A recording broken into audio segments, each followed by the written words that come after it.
Selamat datang di Kaf Hayat TV. Teman-teman, apa yang terbesit dalam pikiran kalian jika mendengar kata Yahudi ataupun Israel? Mungkin kalian umat muslim akan mengingat kebengisan kaum Israel saat ini.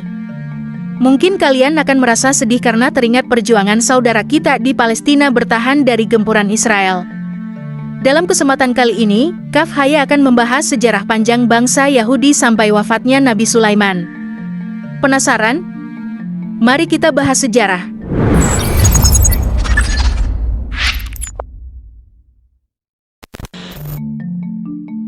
Tapi sebelum itu yang belum subscribe, jangan lupa di-subscribe, dan jangan lupa aktifkan notifikasi agar tidak ketinggalan video terbaru kami. Kami doakan yang subscribe semoga masuk surga, amin. Asal mula kaum Israel. Jika membahas sejarah kaum Israel, kita harus kembali ke Nabi Ibrahim. Karena Nabi Ibrahim adalah nenek moyangnya kaum Israel. Dikisahkan Nabi Ibrahim mempunyai salah seorang putra bernama Ishak alaihi salam. Ishak juga merupakan seorang nabi. Nabi Ishak lahir dari istri Nabi Ibrahim bernama Siti Sarah. Kemudian Nabi Ishak alaihi salam menikah dengan seorang wanita bernama Ribka. Tetapi setelah puluhan tahun menikah, pasangan ini belum dikaruniai seorang anak. Hingga suatu hari Ribka dinyatakan mandul. Nabi Ishak alaihi salam pun memohon kepada Allah agar diberikan keturunan dari Ribka. Allah pun mengabulkan doa Nabi Ishak. Pasangan ini dikaruniai anak kembar bernama Esau dan Yakub. Era Nabi Yakub. Yakub adalah anak Nabi Ishak yang paling soleh, sehingga dialah yang meneruskan kenabian ayahnya. Nabi Yakub mempunyai banyak saudara dan sering terlibat konflik dengan saudara-saudaranya. Hingga membuat Nabi Yakub alaihi salam sering menyendiri dan berpergian saat malam hari. Hal ini membuatnya dijuluki Isra atau Israel. Dalam bahasa Arab Isra berarti perjalanan malam hari. Tetapi ada riwayat lain yang mengatakan Israel itu bermakna orang yang selalu beribadah kepada Allah. Nabi Yakub memiliki 2 istri dan 2 budak perempuan. Semuanya melahirkan anak hingga anak Nabi Yakub berjumlah 12 anak. Salah satu istrinya bernama Rahel yang melahirkan anak bernama Bunyamin dan Yusuf. Era Nabi Yusuf. Yusuf adalah anak Nabi Yakub yang meneruskan kenabiannya. Dikisahkan bahwa Nabi Yusuf alaihi salam dizolimi saudara-saudaranya, dia dimasukkan ke dalam sumur. Hingga Nabi Yusuf ditemukan oleh pedagang. Mereka membawanya ke Mesir. Di Mesir Nabi Yusuf dibeli oleh pejabat Mesir kala itu. Tetapi karena kecerdasannya, Nabi Yusuf diangkat menjadi bendahara kerajaan Mesir. Saat Nabi Yusuf menjabat sebagai bendahara di Mesir, ia membawa semua anggota keluarganya yang ada di wilayah Palestina ke Mesir. Di Mesir Nabi Yusuf diberikan sebuah wilayah, serta diberikan fasilitas terbaik karena beliau sangat dihormati saat itu. Keluarganya pun beranak pinak di wilayah tersebut. Sehingga menjadikan mereka sebuah kaum yang disebut Bani Israel, yang berarti keturunan Israel, julukannya Nabi Yakub alaihi salam. Selama di Mesir Bani Israel hidup dalam kesenangan karena diberikan fasilitas terbaik. Namun hingga suatu saat sebuah suku di Mesir bernama Kipti mulai menekan Bani Israel. Suku Kipti mulai menindas dan berusaha mengusir Bani Israel dari tanah Mesir. Bani Israel terus tertindas hingga Allah mengutus bala bantuan dari seorang nabi bernama Musa. Era Nabi Musa. Bani Israel pun diperintahkan oleh Allah untuk meninggalkan Mesir dan menuju Palestina. Saat dikepung oleh pasukan Mesir dan tersudutkan di bibir pantai, Allah berfirman, "Pukullah tongkatmu hai Musa ke laut itu." Maka terbelahlah laut merah tadi dan terbukalah jalan menuju Palestina. Saat Bani Israel, Nabi Musa dan Nabi Harun melewati padang pasir yang luas. Rombongan ini dapat melihat pintu gerbang negeri Palestina. Musa dan Harun memerintahkan Bani Israel untuk bersiap-siap perang dan merebut kota dari kaum yang sudah menetap di Palestina. Kala itu penghuni wilayah tersebut adalah Kananiun, Amuriyah, Yabusyah dan Finikiah. Saat diperintahkan untuk berperang, Bani Israel malah takut dan tidak berani untuk berperang.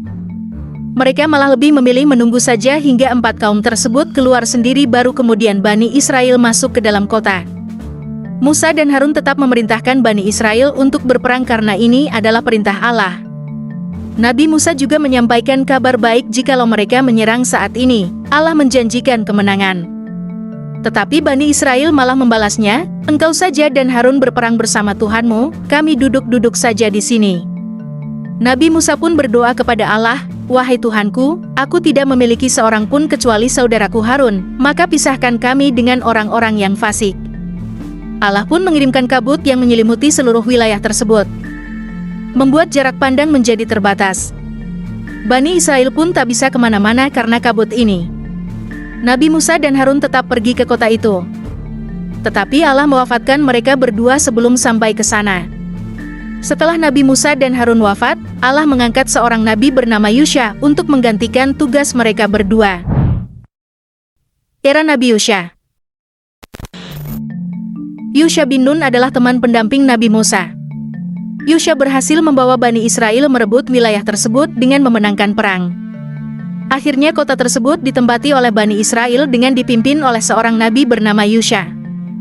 Setelah Nabi Yusha wafat, Allah mengirim penggantinya hingga nabi tersebut wafat, Allah kirim lagi penggantinya. Hal ini terjadi terus-menerus berulang-ulang. Bani Israel pun merasa bosan karena terus-terusan dipimpin oleh nabi. Mereka ingin dipimpin oleh seorang raja. Nabi Samuel yang saat itu menjadi nabi sekaligus pemimpin Bani Israel, menunjuk seorang Bani Israel menjadi raja atas perintah Allah. Dia adalah Talut. Era Raja Talut. Talut adalah raja pertama Bani Israel. Sesaat sebelum ia diangkat menjadi raja, Bani Israel diserang oleh suatu kaum yang dipimpin oleh Jalut. Hingga Tabut berhasil direbut oleh mereka. Keputusan Nabi Samuel mengangkat Talut menjadi raja ditentang oleh Bani Israel. Mereka ingin dipimpin oleh orang yang berwibawa, kaya dan kaum elit. Sedangkan Talut hanya seorang penggembala. Akhirnya Allah mengutus malaikat. Allah perintahkan malaikat tersebut untuk mengambil tabut dari Jalut dan diserahkan kepada Talut. Karena kejadian ini Bani Israel pun akhirnya mulai mau mengakui Talut sebagai rajanya walaupun masih ada di antara mereka yang ingkar. Talut pun mengumpulkan pengikutnya untuk berperang melawan Jalut.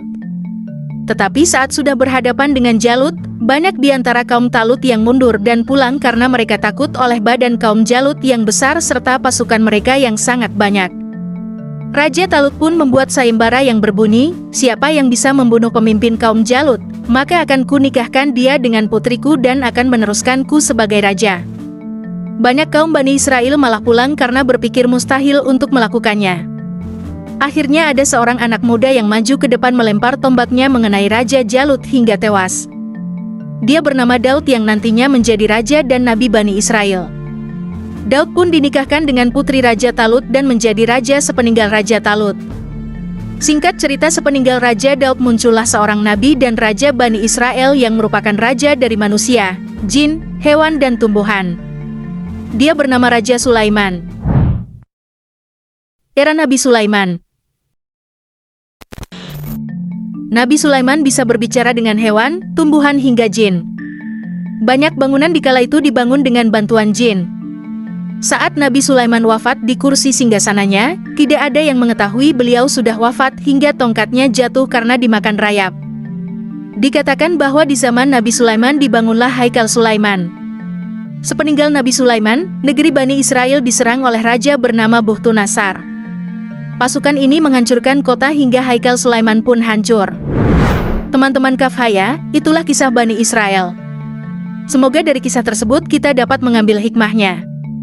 Jika ada kesalahan dan kesilapan, jangan sungkan untuk tulis di bawah. Jika ada request juga jangan sungkan untuk komentar. Sampai jumpa.